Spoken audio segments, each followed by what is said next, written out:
আমরা ইতিমধ্যেই অবহিত হয়েছি আমাদের শহীদ প্রেসিডেন্ট জিয়াউর রহমান তিনি একটা সময় বাংলাদেশে খাল কেটে এবং খনন করে নদী জলাশয় খনন করে বাংলাদেশকে খাদ্যের স্বয়ংসম্পূর্ণ করেছিলেন এবং খাদ্য বিশ্বে রপ্তানি করেছিলেন। তারই সুযোগ্য পুত্র আমাদের মাননীয় প্রধানমন্ত্রী এবার নির্বাচন ইস্তেহার ছিল, উনি সরকার গঠন করলে সারা দেশে 20,000-এর অধিক নদী খাল জলাশয় খনন করবেন। সেই ধারাবাহিকতায় উনি আগামী 14ই জুন কক্সবাজারের মাটিতে পা দিবেন এবং কক্সবাজার মাটিতে পা দিয়েই এই যে তার বাবার স্মৃতি বিজড়িত এই যে আমাদের পাতিলি মাসুয়া খাল, যেটা উনি 4/12/79 এইটা উদ্বোধন করেছিলেন, এই খালটা খনন শুরু করেছিলেন। এখন সেই খালের চিত্র অবস্থা কি এটা আপনারা নিজেরাই আমাদের সামনে তুলে ধরলেন। সেই খালটাই উনি পুনঃখনন করবেন এবং এই খালের পুনঃখননের মধ্য দিয়ে এখানকার এলাকার প্রায় 35,000 কৃষক সরাসরি তারা তাদের সেচ সুবিধার মধ্যে আসবেন এবং তাদের প্রায় 1 লক্ষ বেশি পরিবার সেখানে উপকারভোগী হবেন। এবং এর মধ্য দিয়ে আমাদের মাননীয় প্রধানমন্ত্রী যে কমিটমেন্ট, অর্থাৎ উনি কথায় বিশ্বাস করেন না কাজে বিশ্বাস করেন, সেটা ইনশাল্লাহ আগামী 14ই জুন কক্সবাজারবাসীর কাছে সেটা প্রমাণিত হবে এবং ইনশাল্লাহ এবং আমরা এটুকু বিশ্বাস করি যে নির্বাচনের পূর্বে যেগুলো ইস্তেহারে উনি কক্সবাজার মানুষের জন্য করেছেন সেগুলো সেদিন পর্যায়ক্রমে উদ্বোধন করবেন এবং সেই কমিটমেন্টগুলো পর্যায়ক্রমের জন্য বাস্তবায়ন হয়, তার জন্য এখানে অনেকগুলো উদ্বোধন করে যাবেন। আর এই যে এই কাল আবারও প্রবাহমান করতে পানি সম্পদ মন্ত্রণালয়ের কি উদ্যোগ?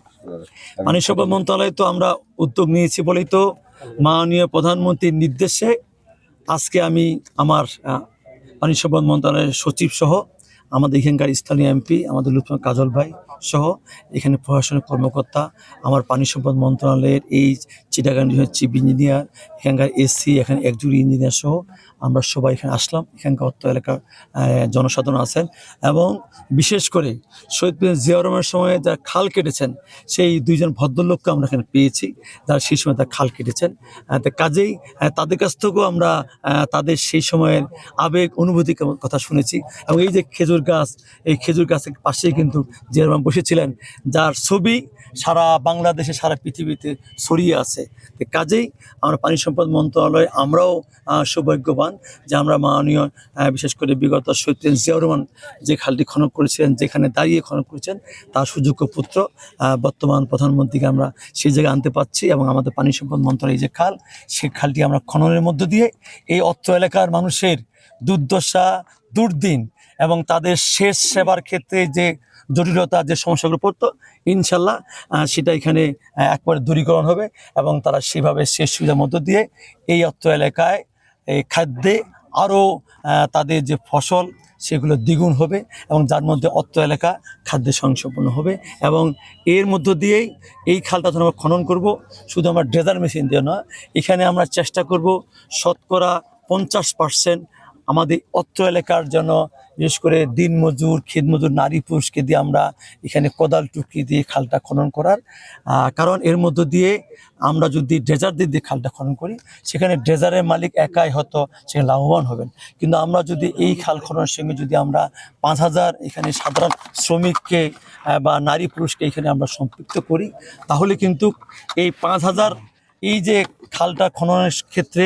আমরা ড্রেজার মেশিন দিয়ে হয়তো তাকে যদি আমরা হয়তো আমরা 50 লক্ষ টাকা দেই, অথবা আমরা যদি শ্রমিক দিয়ে খনন করি সেখানে হয়তো আমাদের 60 লক্ষ টাকা খরচ হতে পারে। কিন্তু 60 লক্ষ টাকা খরচ হলেও মাননীয় প্রধানমন্ত্রী মনে করেন এই 60 লক্ষ টাকা, এই 10 লক্ষ টাকা বেশি হলো, এই টাকাটা কিন্তু আমার 50,000 মানুষের, 5,000 মানুষের কাছে ছড়িয়ে যাচ্ছে। অর্থাৎ এর মধ্যে কিন্তু আমাদেরকে আমাদের অর্থনীতি ছড়িয়ে পড়তেছে এবং সেখানে কিন্তু আমরা আরও দ্বিগুণ লাভবান হচ্ছি। কাজেই মাননীয় প্রধানমন্ত্রীর এই যে চিন্তা চেতনা এবং উনি আমাদের এর মধ্য দিয়ে আমাদের বেকার সমস্যার সমাধান হবে, আমাদের মানুষজন কাজ পাবে, যার মধ্য দিয়ে এই যে আপনারা বলছেন শহীদ প্রেসিডেন্ট জিয়াউর রহমান সেই সময় স্বেচ্ছাশ্রমের ভিত্তিতে খালটা খনন করেছেন, এখনও কিন্তু সেই পর্যায়টা নেই। তাই না? কাজে সেক্ষেত্রে আমরা চেষ্টা করছি যে আমরা যেন লেবার দিয়ে শ্রমিক দিয়েও যেন এই খালটা যখন আমাদের ডেজার মেশিন দিয়ে খনন হবে, এর পাশাপাশি আমরা এখানকার শ্রমিকদের সাধারণ মানুষদেরকে এখানে সম্পৃক্ত করবো, যার মধ্য দিয়ে সব অর্থনীতি উপকৃত হবে এবং সাধারণ মানুষ এখানে কর্মসংস্থান খুঁজে পাবে। আর এই যে খননকালে খালটা তলতে ছিল 18 ফুট আর উপরে অংশ ছিল 50 ফুটের মতো, জি জি। কিন্তু এখন অনেক জায়গায় দখল বেদখলের কারণে একেবারে সংকীর্ণ শুরু হয়ে গেছে, অনেকে এইখানে পানি প্রবাহ বাধাগ্রস্ত। ধন্যবাদ। এই যে দেখেন এখানে যতগুলো মানুষ আসছেন, আপনি দেখেন প্রত্যেকটা মানুষকে জিজ্ঞাসা করেন, এখানে হয়তো এই খালটায় হয়তো 2 জন 5 জন 3 জন মানুষ হয়তো কোনো একটু অংশ দখল করে নিয়েছেন বা সেখানে চাষবাস করছেন, কিন্তু এই খালটা খনন হলে কিন্তু 35,000 কৃষক উপকৃত হবে। সেখানে 35,000 কৃষকের স্বার্থ আমরা দেখব, এই এলাকার মানুষ দেখবে, নাকি 3 জন 5 জনের স্বার্থ দেখবে? আমার বিশ্বাস এখানে সকল মানুষ ঐক্যমত হবেন এবং যারা যে 2 জন 3 জন হয়তো কোনো যে জমি কোনো অংশ দখল করে থাকেন, তারাও সেখানে তাদের সেই দখলকৃত জমি ছেড়ে দিবেন এবং এইখানে খাল খননের মধ্যে যে উপকার হবে তারাও কিন্তু সেখানে সম্পৃক্ত হবে।